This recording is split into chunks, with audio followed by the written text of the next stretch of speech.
Alright, just started it up. As you can see here, we're at about 88 degrees and rising. I am just gonna pull in the clutch, no gas, put it into gear. She gone. So in today's video, that is what we're gonna be working on. A little bit warmer, about 110 degrees. Give it a crack of the throttle here, and it died.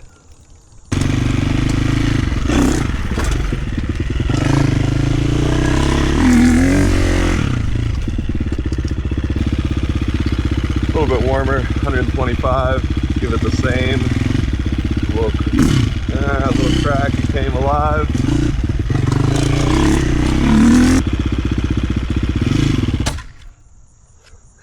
That's the main issue. So after you're already rolling, it actually will chug a little bit, but that's just the initial start. If you're not really giving it some gas to get it going, and we're almost at operating temp. I mean, I got some heat in the radiators, 140 degrees coolant temperature, and yeah, if you're not really kind of getting on the gas, then this thing just flames out.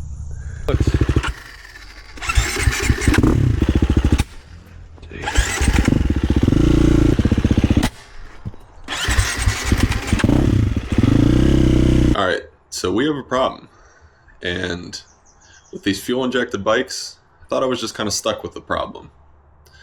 That is until I stumbled across a post from Two Stroke Performance, actually for my 300. And they were talking about before you flash the bike, you have to make sure that your throttle position sensor voltage is at their set voltage amount. So I kind of started to think about it, and I said, well, maybe I can alter the voltage on this throttle position sensor and make it a little bit richer on the bottom end. So I started doing some research, and I found some other people that actually have already done that. So I bought myself this connector that actually just bridges. Here, I'll get this out of the packaging here. Just takes the male and female connectors and allows you to tap into them, so you can actually see the voltage that's coming from the throttle position sensor to the ECU. Now I know I've seen people just kind of like back probe the connector, and you don't have to buy this. If you do that, it's like, I want to say it was like 16 bucks off of Amazon. And I've just seen kind of nightmares where people will poke a wire, and that the wire insulation, like right here, they'll poke a hole through that and think that it's okay, and next thing you know, water gets into it and you have all these electrical issues. So for 16 bucks, it's well worth it to just use the connector, in my opinion, especially if this works. I'm not 100% sure on it, but it makes sense in my head and I'm willing to test it. So that's why I wanted to make the video on it, just to see if I can get a little bit of performance out of this with inexpensive, you know, kind of tuning modifications for an EFI bike, as opposed to going full like Vortex ECU and then getting somebody like Twisted Development to rewrite the software. Now I know that would fix it, but again, that's like $1,000+. So just looking for something, a little bit of help. Not sure what to expect, but again, worthwhile to try it. So I'm gonna go ahead and get the bike in position here to see what my current voltage is. All right, let's get into it. Motor mount, 3 bolts, and it is off. And you got a little bit better access to this cover. Now, I think these are like 4mm Allens. You get those off, and that should get us access to the connector. Okay, so we've got our cover removed, and try to get a little closer view here. You can kind of see that both of these screws on the left and right side of them, there's actually a little bit of movement. So you can actually turn this sensor a little bit, again, to adjust for where you should be at with the throttle butterfly completely closed. So we'll take this connector off, we'll tee into it, and kind of see where we're at right now with voltage.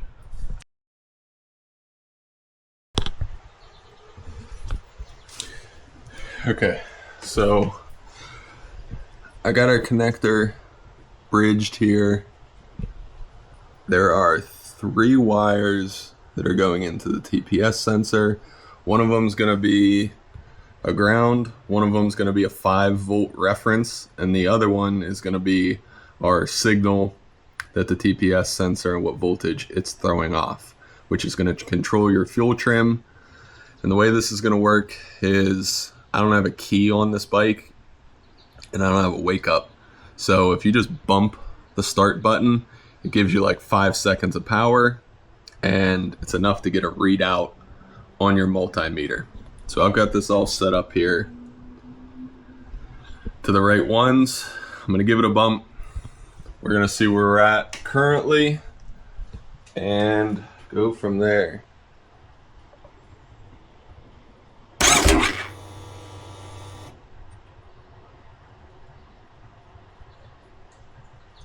So that is 0.38. So that's low, right? And I kind of thought, so, and the way this works is the lower that voltage, the leaner or less fuel that it's going to be adding to that air fuel mixture. So that's exactly the symptoms that I'm experiencing, is a lean mixture. So what we're going to do is loosen these 2 torque bits, and we're going to increase that voltage. We're at 0.38. Now I've looked at some forms, and that's pretty close to what factory voltage is. It's supposed to be at 0.40 of a volt, but a lot of the forms, what they're suggesting, that you bump that up into high 0.5s or even like 0.6. So I think with what I'm dealing with right now, I'm gonna go ahead and ramp this up to probably closer to that high 0.5 number, just to see where we're at. All right, so a few adjustments later, let me see where we're at right now. 0.60. So I'm probably gonna leave it at that. Just kind of see what I get. Again, it's not extremely difficult to redo this, so I'm gonna keep it there and kind of see if it fixed some of those issues I was having, and if it's better, then I'll kind of make a judgment call and see if it's worth making another change, or if it's just kind of leave it where it's at. But anyways, let's figure it out together. All right, so one and not done. Surprise, surprise. Anyways, just got the bike together, rode it up the block real quick, and it just really didn't have any power. It felt like it was really stumbling, burbling off of idle. So I think I went a little bit too far as the voltage goes. So I'm back at it here. I'm all connected. Saved you guys that. We'll just fast forward to kind of where I'm trying to get to. So 0.49. We're calling that good. So started up much easier this time. Much more responsive. Oh yeah, I definitely would have stalled already. That initial takeoff.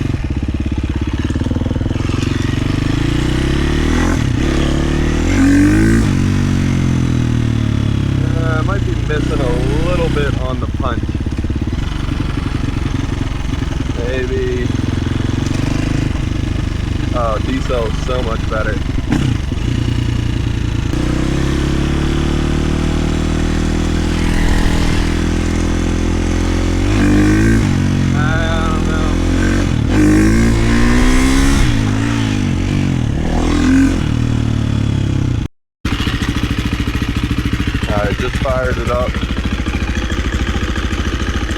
80-something degrees here and rising.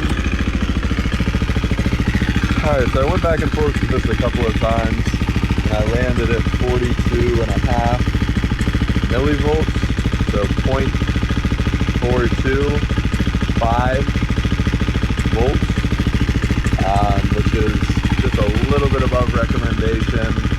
I'll talk a little bit more about what I had going on, but just feel like this might be the sweet spot. I'll raise the idle a little bit.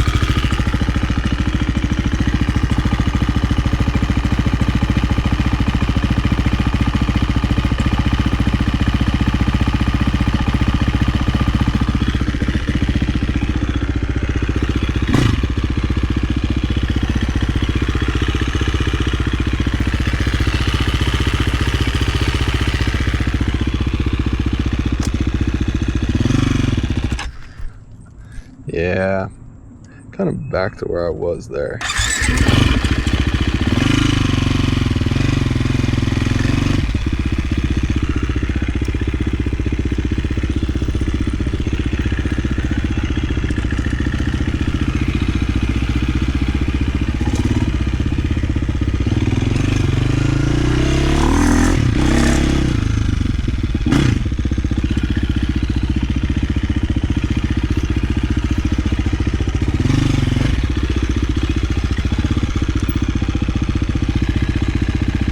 125 degrees. Do like a little bit more aggressive letting out of the clutch with, you know, try to get it to stall like it did last time.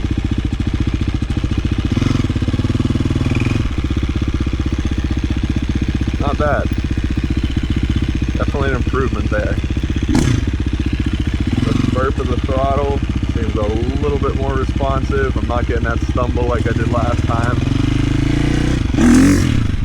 Yeah, the responsiveness is definitely better. I'm not getting that falling on the face like I was at the 0.50.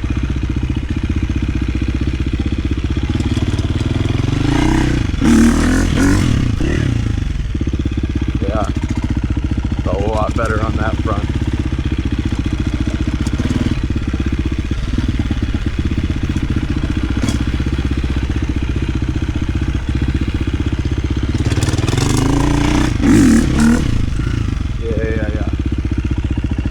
Better in second gear as well. All right, conclusion. Did it work? I'm gonna say yes. Didn't really have extremely high expectations on it. Just figured I'd try it out. But my factory TPS voltage was low, and I was having lean symptoms, so I was able to adjust that. I'll walk you through kind of where I initially started and where I got to. I started at 0.38 volts. Factory specification is 0.40. My first adjustment was 0.60, which really threw the bike for a loop. I mean, it was having trouble idling. It was way too aggressive. So if you're going to try this and you have a KTM Husky GASGAS with the 350 motor, my bike's a 2023, and the KTM version and Husky versions were 2022 is when they stopped with that motor. So if you're doing it for that type of bike, don't go that far. My next adjustment was to like 0.50, and that was a lot better. Like when you first let out the clutch, had a lot more low end. It was a lot more, less likely to stall. However, really did not have that punchiness, like the power, just the delivery was not there. So wasn't really happy with that. Was thinking, going back and forth with maybe riding it one time just to see, but I really wasn't willing to make that trade-off. So went back for a third adjustment, and this time I just really went a little bit above the stock, and I'm going to keep it at that. So I landed at 0.45 volts for the TPS sensor, As you see in the video, I did still have that initial stall. I bumped the idle up a little bit, and that did fix like the putting it in the gear at that voltage.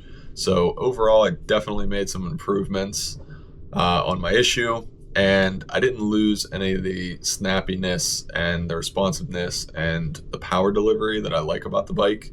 So that's why I'm saying that it worked. So for 15 bucks and just a couple back and forth playing around, I'm gonna say it's worth it.